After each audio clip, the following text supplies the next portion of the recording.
ends. Do they continue to run the 13 personnel with 3 tight ends? What do you do with all the tight ends?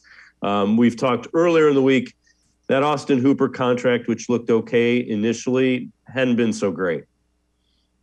Yeah, no, you're absolutely right. When it comes to the Austin Hooper side of things, obviously, if you cut him now, then you're going to be eating a lot more of that cap hit for 2022, and it's not going to be as helpful when it comes to helping out the cap at that point. Only a couple $1,000,000 that you're going to be saving. However, if you wait until the post June 1st, at that point, that cap hit gets spread out over 2 seasons. So this year it would be about 3 million. Next year about 7.5. So you'd be saving about $9 million for this upcoming season. Personally, I would go about it in that sense where, again, post June 1st, it just hasn't worked out in Cleveland. I don't know what the issue has been.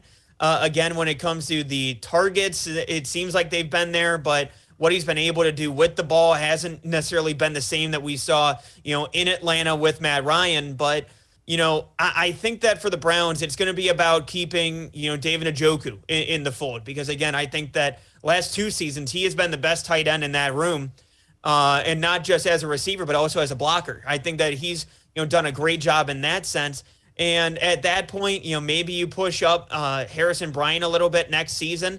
But also, too, I would say this. There's a decent amount of tight ends this year in the draft that I think could be serviceable roles, that could fill serviceable roles in this class and with this team. So, I do think that there are ways that you can go about it. I think that they might limit the 13 personnel next season, but I also think that might have been, like we talked about with the receiver room. Maybe the limitations of the receiver room led them to utilizing more of the tight ends at that point. So I think that might be a situation where, hey, if we're able to, add in some more receivers, maybe we go away from the 13 personnel. Maybe we just go down to 12 personnel and utilize both receivers on the outside as well.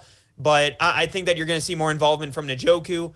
But do I think the 13 personnel is going to be there as prevalent or be as prevalent as it was in 2021? I don't think so.